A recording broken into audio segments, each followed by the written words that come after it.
왜냐하면 오늘 이 말씀보다 더 위대한 설교가 어디 있습니까? 제가 무슨 주석을 붙인다 할지라도 이 말씀보다 더 위대한 설교는 없습니다. 그러면 여러분이 서운할 테니까 제가 준비한 말씀은 어쨌든 전하겠습니다.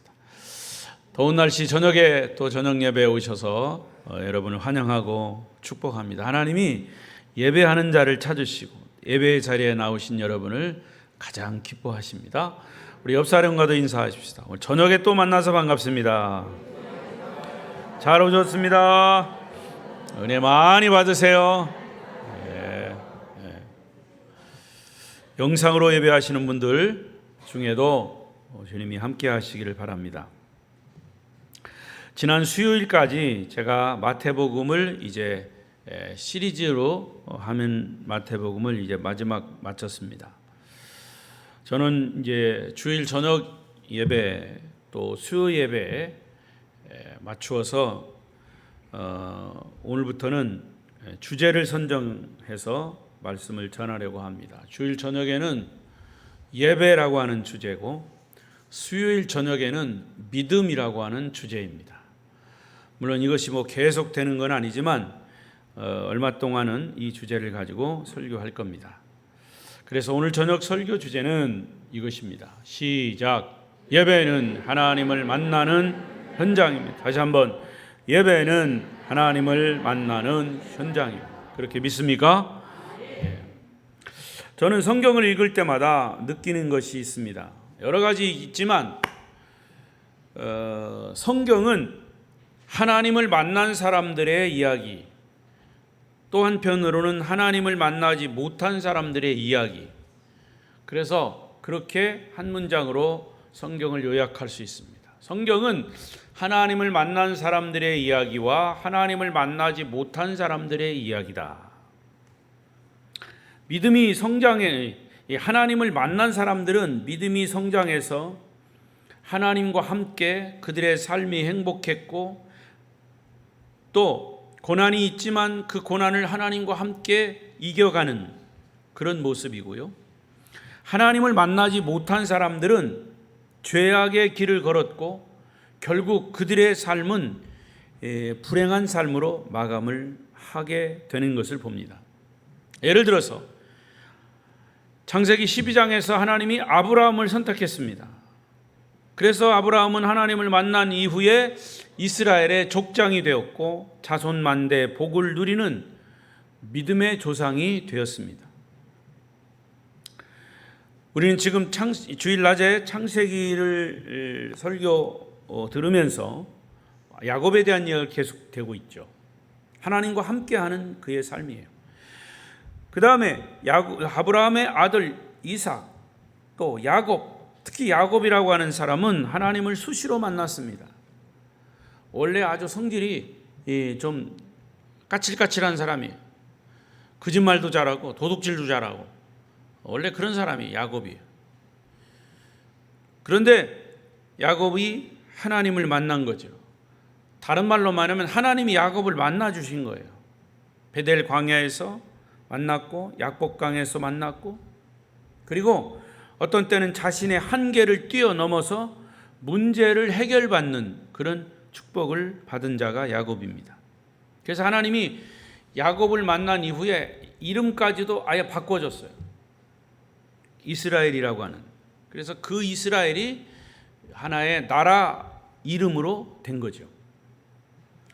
그 외에 모세, 여호수아, 기드온, 사무엘, 히스기야, 베드로, 바울 등등 수를 셀 수 없는 많은 사람들이 하나님을 만나서 인생이 변하고 가치가 변하고 복받는 삶을 살았습니다. 그것이 성경의 이야기예요. 그런가 하면 하나님을 만났던 사람이라도 그가 어느 순간 하나님을 떠나버리면 그가 누리던 축복이나 행복이나 이런 모든 것들이 송두리째 무너져 버리고 맙니다. 대표적인 사람이 이스라엘의 초대 왕인 사울이 그랬습니다.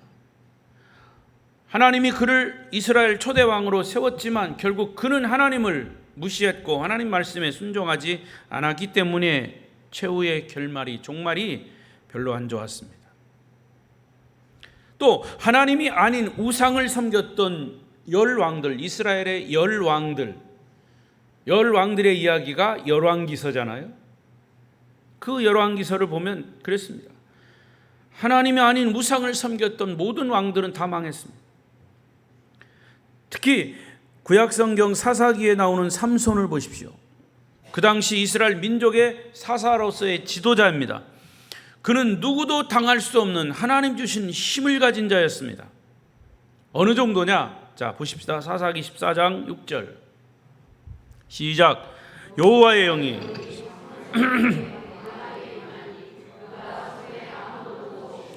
그 사자를 염소 새끼를 찢는 것 같이 찢었더라. 19절 여호와의 영이 삼손에게 갑자기 임하시매 삼손이 아스글론에 내려가서 그곳 사람 블레셋 사람 30명을 쳐 죽이고, 거기까지만. 하나님이 함께하는 한 그는 천하장사였습니다. 그러나 그가 하나님을 떠나서 블레셋 여인인 델릴라에게 빠져가지고 향락을 즐기기 시작하면서부터 하나님 주신 힘이 다 소진되어 빠져버렸습니다.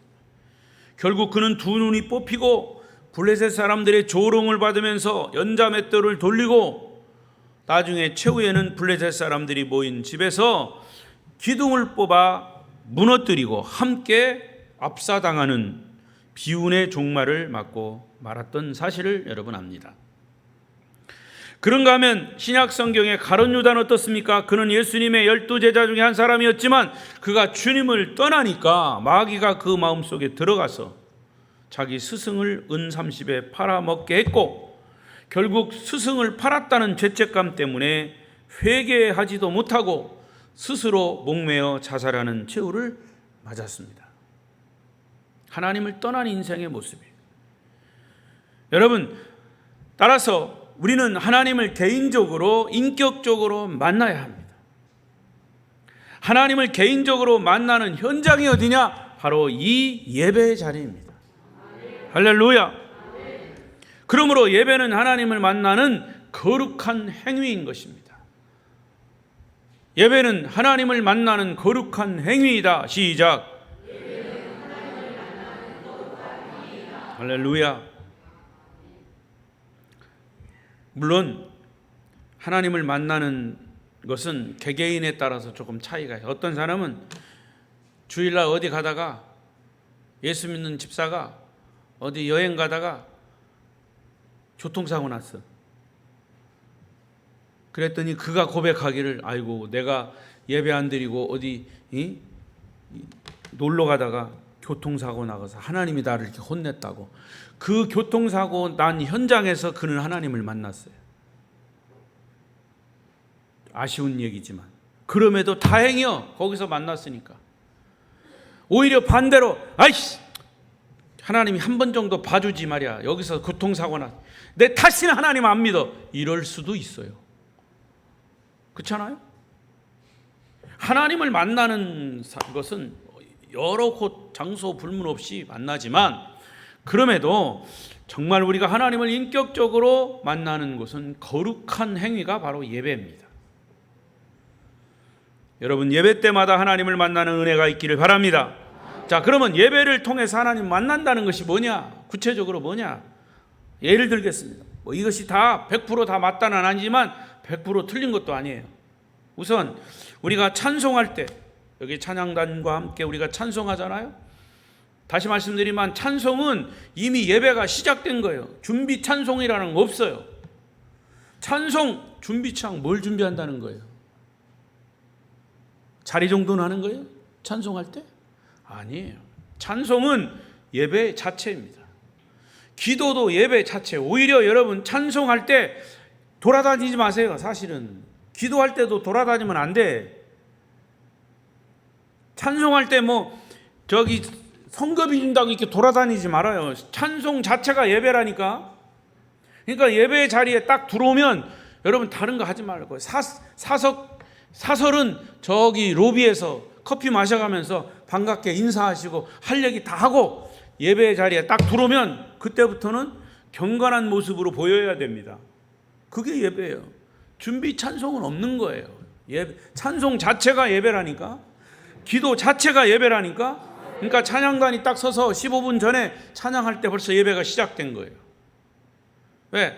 찬양 자체가 하나님을 높이는 거란 말이에요. 하나님 높이는 거. 여러분 여기 최소한도 군수님이 와서 이야기하고 있다고 생각해 봅시다. 그럴 경우가 있을려나 모르겠다. 근데 군수님이 와서 얘기하고 있는데 여러분들이 막 왔다 갔다 하고 막 이렇게 해보세요. 그럼 좋겠어? 그거는 최소한도 예의가 아닌 거예요. 우리가 하나님을 찬양하고 예배하는데 여러분이 왔다 갔다 하고 그렇게 하면 되겠냐 이거예요. 그러니까 찬송할 때 찬송의 곡, 가사 이것들이 이 모든 것들이 내 마음의 아픔을 만져주면서 위로가 될 때 하나님을 만나는 순간입니다. 가사 자체가 내 신앙의 고백이 되면서 때로는 눈물이 나요. 또는 통성으로 기도할 때 나도 모르게 이상한 말이 막 반복적으로 나오면서 방언이 터질 때 그게 하나님을 만나는 거라고 말이에요. 혹은 기도하다가 내 마음에 평안이 찾아올 때 성령이 임하는 거예요. 그런가 하면 설교 말씀이 선포될 때 꼭 저 목사님이 나의 형편을 다 하시고 나에게 하시는 말씀으로 들려질 때 은혜가 되는 줄로 믿습니다. 그런 얘기를 자기를 친다라고 하면 안 돼. 내가 여러분 사정을 어떻게 알아서 뭐 치고 안 치고 뭐 안타를 칩니까? 공을 칩니까? 또는 말씀을 들을 때 어떤 말씀 한마디가 내마의 말씀으로 나에게 팍 내 가슴을 찌를 때 아니면 내 마음에 감동이 될 때 나에게 강하게 도전이 될 때 그게 하나님을 만나는 현장입니다. 이렇게 예배 중에 기도할 때나 찬양할 때 말씀 들을 때 강한 성령의 역사로 때로는 질병이 치유되는 역사도 있습니다. 하나님을 만나는 증거들이에요. 데살로니가 2장 13절에 보면 데살로니가 성도들은 하나님의 말씀을 받을 때 사람의 말로 받지 아니하고 하나님의 말씀으로 받았다. 읽어보십시다. 시작.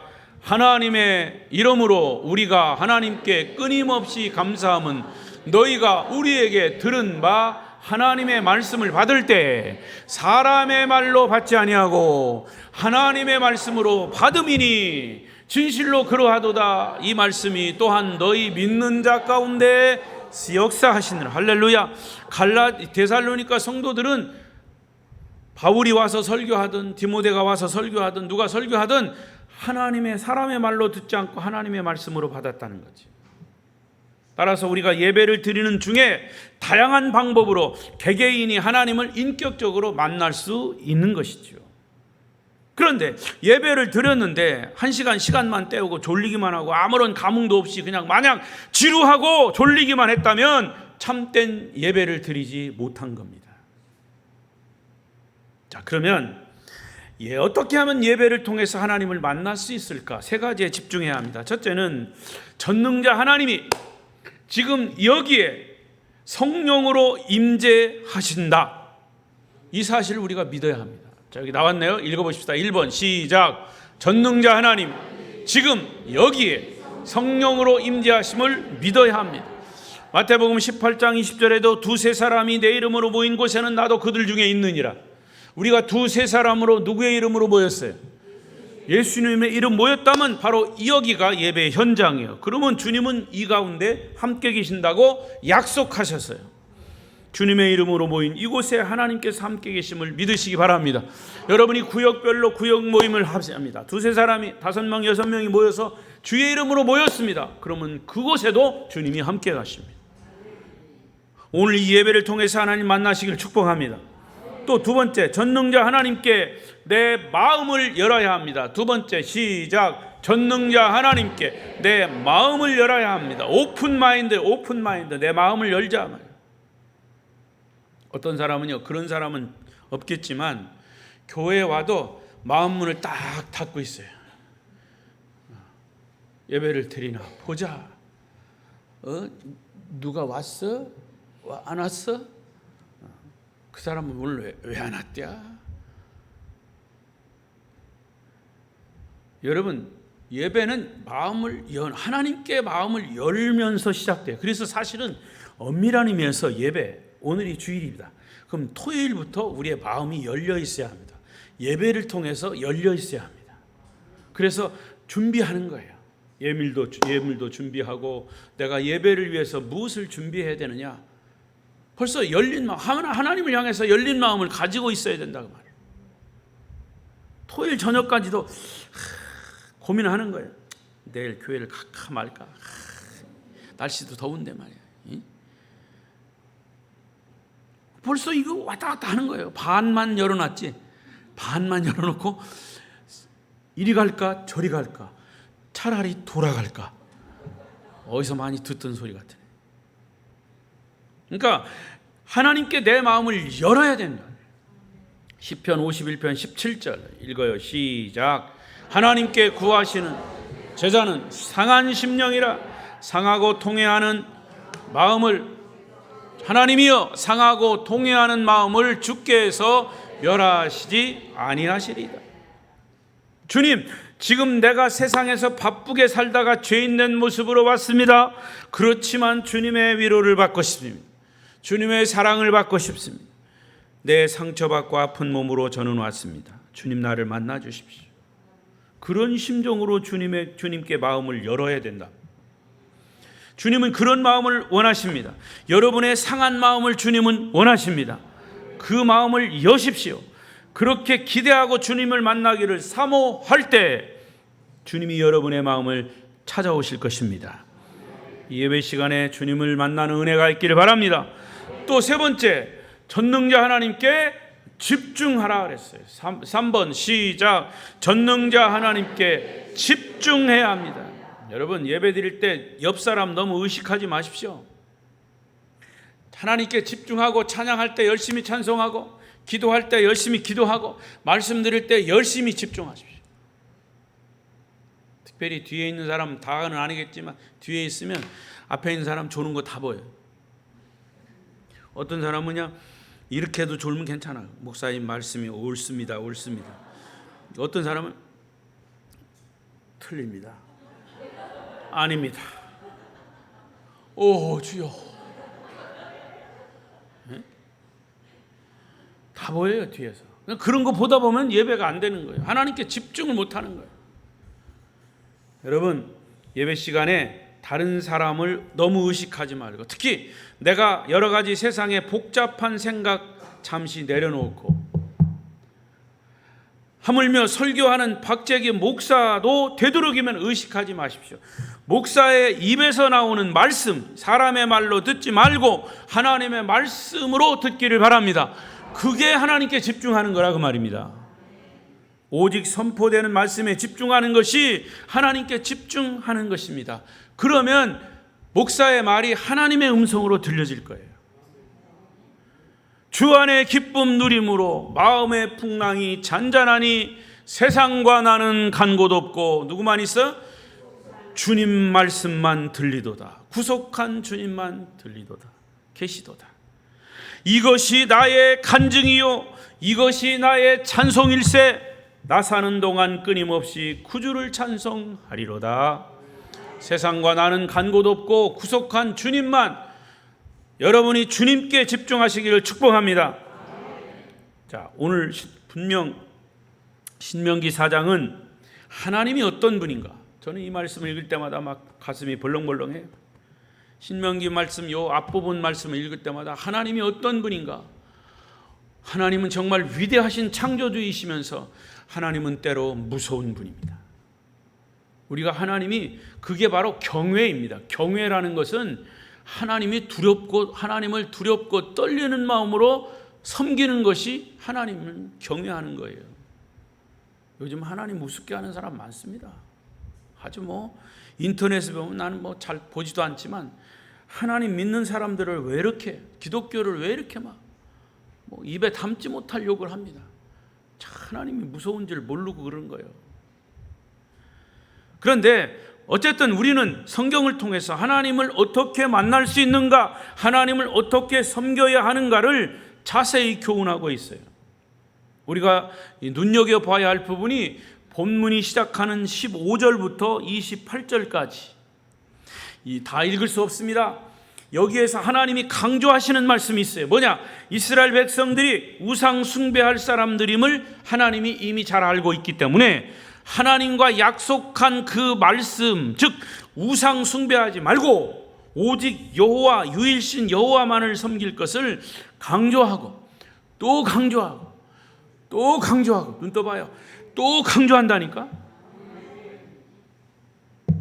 그러면서 하나님이 뭐라고 확인하시냐면 24절 시작. 내 하나님 여호와는 소멸하는 불이시요 질투하는 하나님이시지라. 할렐루야. 여긴 이렇게 점잖게 얘기했지만 이것을 직설적으로 표현하면 뭐냐? 너희들 우상 숭배하면 다 불에 태워버릴 거야. 너희들 우상 숭배하는 것만큼은 내가 정말 싫어하는 줄 알아. 그것만큼은 내가 질투한단 말이야. 하나님 그렇게 말씀하시고, 만약에 그거 안 지키면 불에 다 태워버릴 거야. 자, 그러면 신명기 4장에 나타난 하나님은 어떤 하나님인가? 첫째, 예배를 통해서 우리를 만나주시는 하나님. 시작. 예배를 통해서 우리를 만나주신 하나님. 할렐루야. 그래도 하나님이 우리를 만나주신다는 이런 채널이, 예배라고 하는 채널이 있으니까 얼마나 좋아요. 여러분, 하나님 만나고 싶어요? 만나고 싶어요? 정말입니까? 그 예배라고 하는 이 채널이 있기 때문에 하나님 만날 수 있는 거예요. 신명기 4장 7절 보십시오. 시작. 우리 하나님 여호와께서 우리가 그에게 기도할 때마다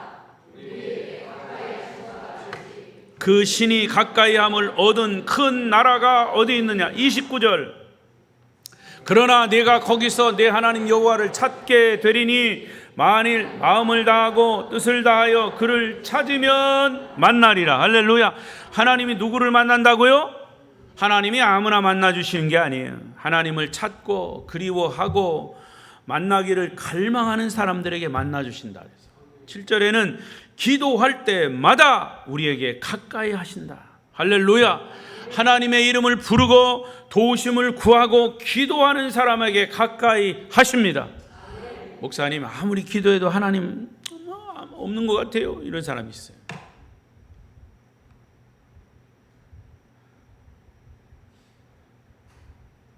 해가 먹구름에 가렸다고 해가 없다고요? 하나님 거기 계셔요. 내가 어려운 형편에 있어도 하나님 거기 계신 거예요. 언젠가는 그 먹구름이 걷히겠습니다. 그때 가서 아이고 인제 하나님 나를 만났다고. 아니에요. 먹구름이 있을 때, 고난이 있을 때, 질병이 있을 때도 하나님 거기 계셨어요. 그러나 그 하나님을 만나고자 열심히 찾고 또 찾으면 만나주신다. 여러분, 하나님을 만나고자 간절히 기도하셨습니까? 목소리를 높여 부르짖었습니까? 사람도요, 누구를 만나느냐, 누구를 가까이 하느냐에 따라서 그 사람의 삶이 달라지고 행복 지수가 달라지는 겁니다. 하나님을 만난 나라, 우상을 섬기는 나라 비교해 보십시오. 하나님을 만난 사람, 하나님을 만나지 못한 사람, 삶의 행복 지수가 달라지는 거예요. 엄청나게 차이가 있어요. 겉으로는 똑같아 보여도 오히려 하나님을 만나지 못한, 하나님 안 믿는 사람은 잘 먹고 잘 살대요. 행복한 것처럼 보이죠. 그러나 겉으로 여러분 행복의 기준이 뭐냐에 따라 달라져요. 잘 먹고 잘 사는 것이 여러분에게 행복 기준이라면 하나님 안 만나도 하나님 없이도 잘 먹고 잘 사는 사람 이 세상에 뭐 천지빛깔이야 많아요. 그러나 그것이 행복 기준이야 그 말이에요. 잘 먹고 잘 사는 게 그 정도예요? 여러분, 성경에서 말하는 진정한 행복은 하나님을 만나서 하나님과 동행하고 천국 가는 거예요. 그게 최고의 행복입니다, 여러분. 여러분의 행복 기준을 어디에 삼느냐가 다른 거죠. 그러니까 겉으로 드러난 조건만으로 행복 불행을 가늠할 수 없는 거죠. 여러분, 사람의 경우 눈으로 보여지는 겉모습이 그 사람의 전부가 아닙니다. 우리는 사람은 겉을 보고 하나님은 중심을 본다고 그랬잖아요. 키가 크고 잘생겼다. 우리 집사람이 늘 강조하는 게 그 사람 키 커 안 커?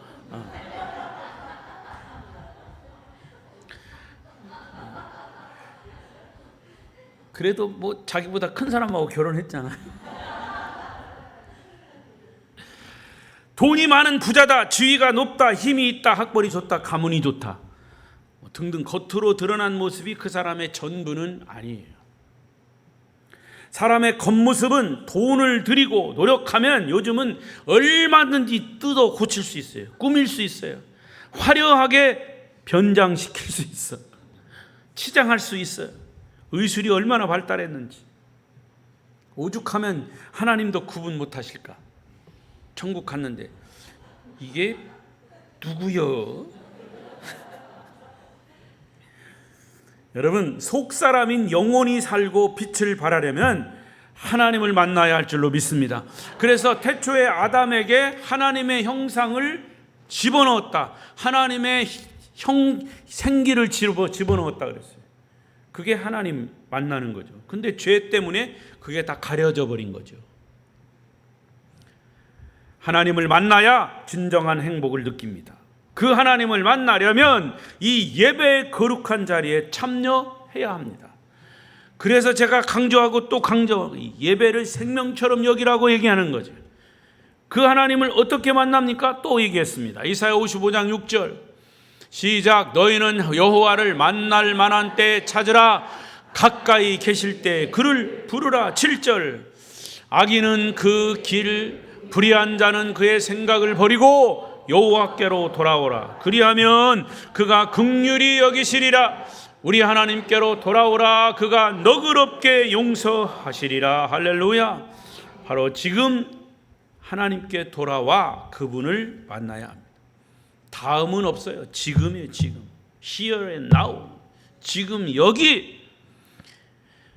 오늘 여기서 하나님을 만나시기를 바랍니다. 세상에 속했던 마음을 내려놓고 하나님을 만나려는 열린 마음을 가지고 기대함을 가지신다면 하나님은 여러분을 만나 주실 것입니다. 하나님을 만나면 인생 삶이 바뀌고 가치관과 비전이 달라집니다. 여러분, 지금 마음을 열고 하나님을 영접하시고 하나님 만나시기를 축원합니다. 두 번째로, 예배를 통해서 만난 하나님은 우리의 인생길을 인도하십니다. 만난 것으로 족한 게 아니라 우리의 삶을 인도하셔요. 시작. 예배를 통해서 만난 하나님은 우리의 인생길을 인도하십니다. 자, 20절을 보십시오. 20절 시작. 여호와께서 너희를 택하시고 너희를 새 풀무불 곧 애굽에서 인도하여 내사 자기 기업을 백성을 삼으신 것이 오늘과 같아도. 할렐루야. 이스라엘 백성들이 애굽을 탈출해서 홍해 바다를 건너서 최종 목적지 가나안 땅에 이르기까지는 몇 년이 걸렸다? 40년이 걸렸어. 전쟁에 동원할 수 있는 장정만 60만 명. 지금은 모르겠습니다만 우리나라 육해공군 60만 명이라고 그랬죠. 장로님 아세요? 지금 몇 명인지? 60만 명입니까 아직도? 군대 제대한 지 오래됐으니까 다 모르지. 60만 명이에요. 이거 적은 명수가 아니죠. 자, 애굽에서 탈출한 이스라엘 장정만 60명. 그런데 노인도 있고요. 여자들과 아이들을 합하면 약 200만 명으로 추정합니다. 추정이에요. 그들은 평소에 산악훈련 받거나 행군 훈련 받은 적 없어요. 그들이 아는 것은 모세를 통해서 들은 최종 목적지가 가나안 땅이다. 그런데 지도도 없습니다. 나침판도 없습니다. 교통수단도 없습니다. 그 땅이 어디 있는지 모릅니다. 어느 방향으로 가는지도 모릅니다.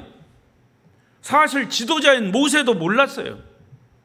그런데 출애굽기와 민수기서를 보면 하나님은 하나님이 그들을 오롯이 인도하셨어요. 어느 지점에 머물러야 하는지, 어느 날 몇 시에 그 자리를 떠나야 하는지, 어느 방향으로 가야 하는지도 하나님이 정하시고 하나님이 지시하시고 하나님이 인도하신 줄로 믿습니다. 이스라엘은 그대로 따르기만 했습니다. 그러다가 이스라엘 백성들이 때로 이게 아니다 싶어서 하나님의 지도하심, 인도하심을 거스리고 딴 길로 갔어요. 다른 우상을 하나님으로 섬겼어요. 그렇게 딴짓을 하면 반드시 전쟁에도 실패하고 반드시 사고가 나요. 길이 막혀 더 갈 수가 없고 전쟁을 해도 다 패배했습니다. 무슨 말이냐? 하나님은 철저하게 이스라엘 백성을 인도하셨다는 거죠. 하나님을 만난 인생은 하나님이 삶을 인도하시오. 철저하게 인도하시오. 철저하게 인도하신다니까요. 그래서 그들의 길을 제시하셨습니다. 하나님의 인도를 따르는 자들만이 최후의 승리자가 되는 줄로 믿습니다. 여러분, 이 이야기는 남의 얘기가 아니에요. 구약에 나오는 그냥 성경 이야기가 아니에요. 저와 여러분, 우리들의 이야기예요. 우리도 하나님의 말씀을, 하나님의 뜻을 따르고 순종할 때 결국 최후의 승리자가 되는 것입니다. 하지만 말씀을 거역하고 하나님의 지시, 하나님의 인도를 부정하고 딴 것을 생각하고 딴 길로 가면 반드시 암초에 부딪혀 인생의 실패자가 되는 겁니다. 우리의 인생 삶이 평탄한 것 같지만 일상적인 삶 속에서 영적으로 정신적으로 깨어있지 않으면 언제 어느 때 암초에 부딪힐지 몰라.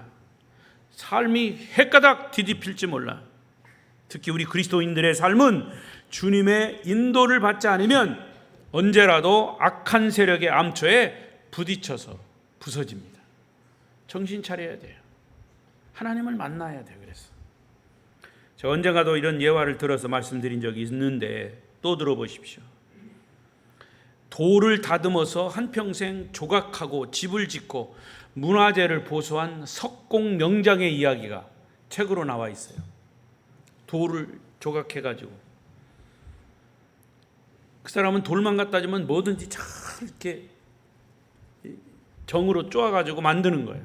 사람도 만들고 뭐 형상을 만드는 거예요. 근데 그 사람의 이야기는 뭐냐? 모든 돌에는 결이 있다는 거예요. 결. 여러분, 종이도 결이 있죠? 결대로 잘라야 잘 잘라져요. 돌도 그렇다는 거예요. 그러나 결이 아닌 쪽으로 돌을 쪼개려면 돌 자체가 부서진다는 거예요. 중요한 얘기예요. 그러면서 그는 무엇을 얘기하냐? 돌에 결이 있는 것처럼 결대로 잘라야 잘 잘라지는 것처럼 우리의 삶의 인생 삶에도 긍정의 결이 있고 부정의 결이 있다는 겁니다. 긍정의 결을 따라 살면 인생이 행복해지지만 부정의 결을 따라 살면 삶이 삭막하게 되고 냉랭하게 되고 되는 일도 안 되고 오히려 다른 사람이나 그가 속한 공동체에 피해를 끼친다는 겁니다. 중요한 교훈을 하고 있어요. 여러분도 긍정의 결을 놓치지 마시기 바랍니다. 긍정의 결을 따르는 사람들이 하는 말이 뭔지 아십니까? 하겠습니다. 할 수 있습니다. 해 보겠습니다. 노력하겠습니다. 힘써 보겠습니다. 잘 될 겁니다. 우리 힘을 모아 봅시다. 아멘. 그런데 부정의 결을 따는 사람들이 입버릇처럼 하는 말이 뭐냐? 못합니다. 안 됩니다. 할 수 없습니다. 나는 절대로 반대입니다. 당신은 왜 말마다 그 모양이야? 남 지적이나 하고 정죄하고 부정의 결을 따라 사는 사람. 그런 사람들 같이 있으면 맨날 트러블만 일으켜요. 그래서 나는 그 사람들을 트러블 메이커라고 그래요. 그런데 할 수 있습니다. 해 보십시다. 힘을 모아 보십시다. 그 사람이 있는 곳에 평화가 있어요. 피스메이커, 평화를 만드는 사람. 이스라엘 민족의 경우 부정의 결을 선택한 사람들은 단 한 사람도 가나안 땅에 들어가지 못했어요. 민수기 14장 22절 3절 시작. 내 영광과 애굽과 광야에서 행한 이 이적을 보고도 이같이 10번이나 나를 시험하고 내 목소리를 청종하지 아니한 그 사람들은 내가 그들의 조상에게 맹세한 땅을 결단코 보지 못할 것이요 또 나를 멸시하는 사람은 한 사람도 그것을 보지 못하리라. 우리가 사는 이 세상은 사실은 됩니다, 할 수 있습니다 해도 안 되고 힘겨운 세상이에요. 그런데 자기 자신의 어떤 부정적 암시에 걸려 있는 사람, 안 됩니다, 못합니다, 안 해봐서 못해요, 안 가봐서 몰라요, 되는 일도 안 되는 거예요.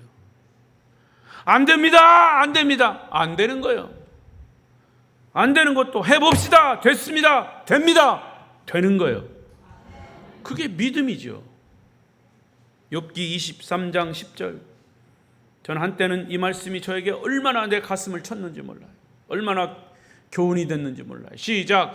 그러나 내가 가는 길을 그가 아시나니 그가 나를 단련하신 후에는 내가 순금같이 되어 나오리라. 할렐루야.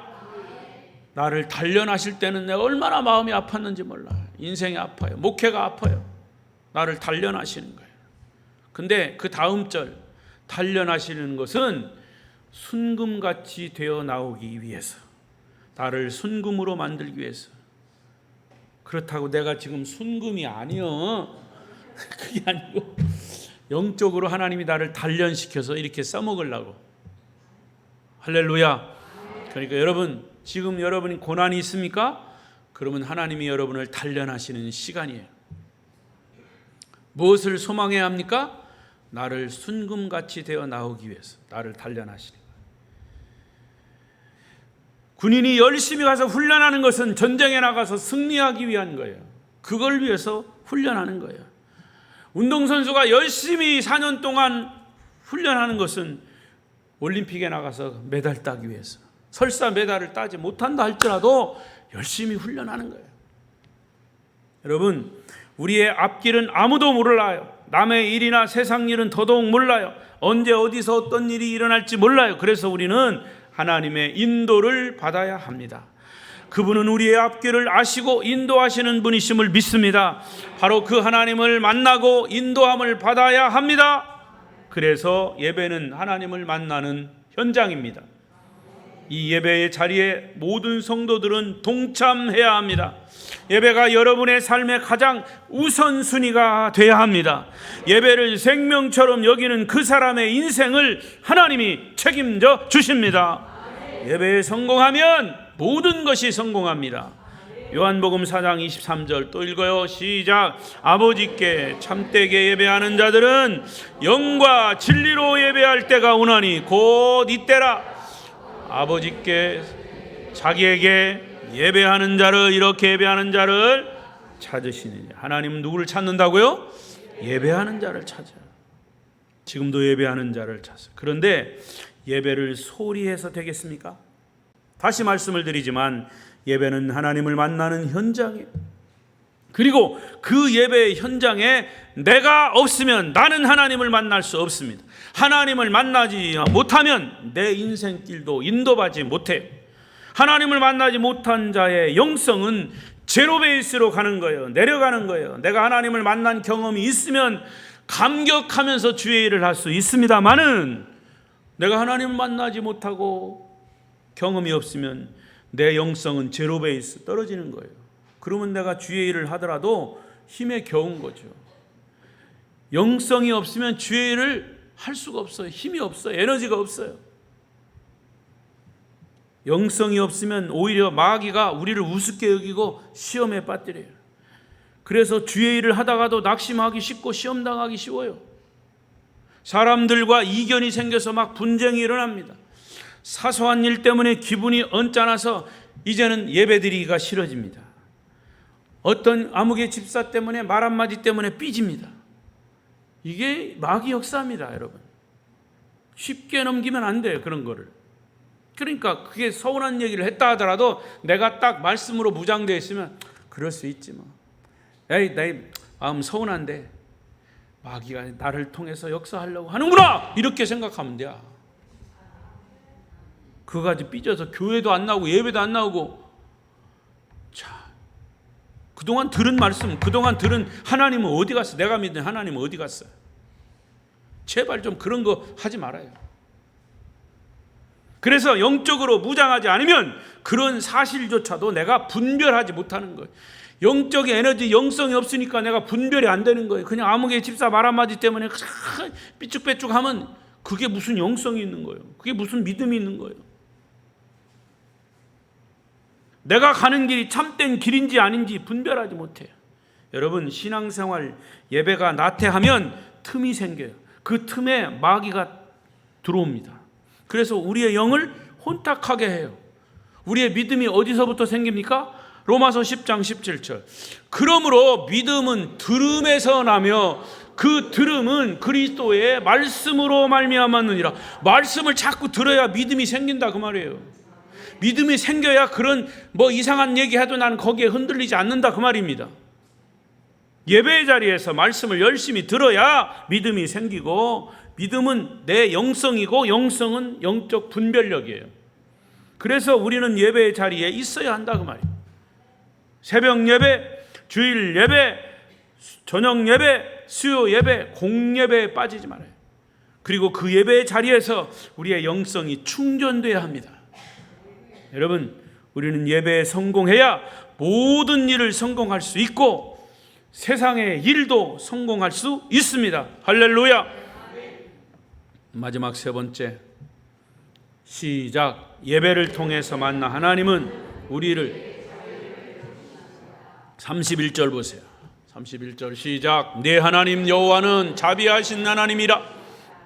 그가 너를 버리지 아니하시며 너를 멸하지 아니하시며 네 조상들에게 맹세하신 언약을 잊지 아니하시리라. 할렐루야. 하나님은 자비하심, 사랑과 용서와 너그러움, 참으심을 의미합니다. 여기 자비라고 하는 의미가 사랑이요, 용서하며 너그러움이요, 거기 다 포함되는 거예요.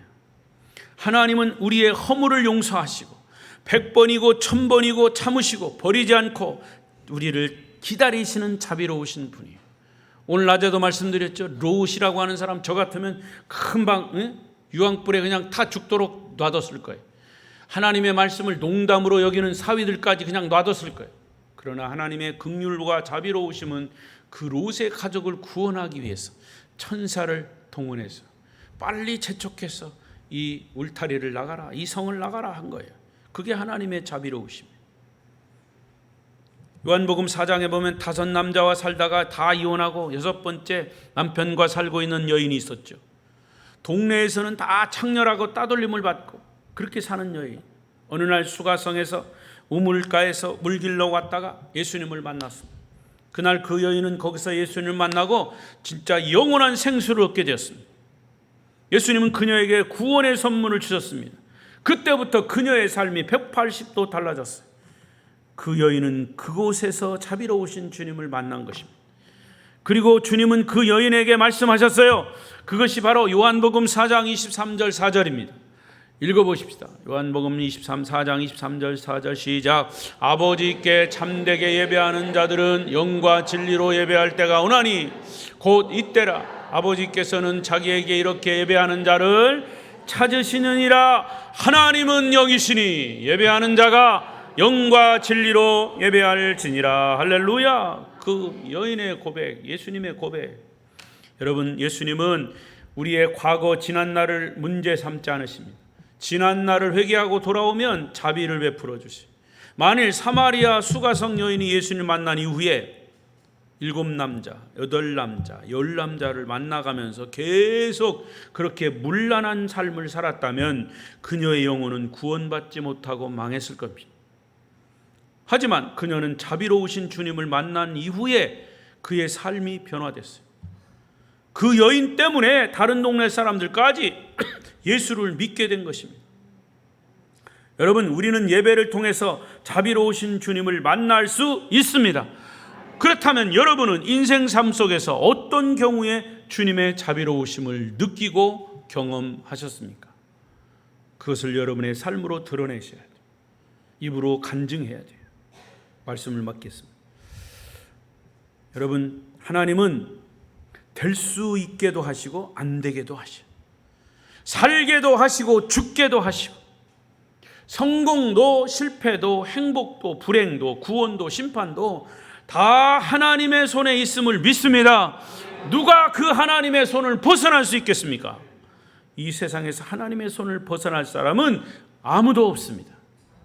그래서 우리는 예배의 거룩한 행위를 통해서 하나님을 만나야 합니다. 우리에게 제일 가까이 계시는 하나님, 우리의 인생길을 인도하시는 하나님, 그 자비로우신 하나님, 전능하신 하나님을 만나시기를 바랍니다. 우리 아름다운 교회 예배는 하늘문이 활짝 열려있는 예배임을 저는 확신합니다. 확신합니다. 하나님을 만나고자 하는 열망만 있으면 누구든지 언제 어디서든지도, 또 특히 아름다운 교회 예배 속에서 하나님을 만날 수 있음을 확신합니다. 아무쪼록 성도 여러분들은 우리 아름다운 교회의 예배를 통해서 하나님을 만나심으로, 그래서 하나님을 마음껏 찬양하고 하나님께 마음껏 감사하고 하나님 주시는 축복을 마음껏 누리시기를 축복합니다. 축복합니다. 기도하시겠습니다.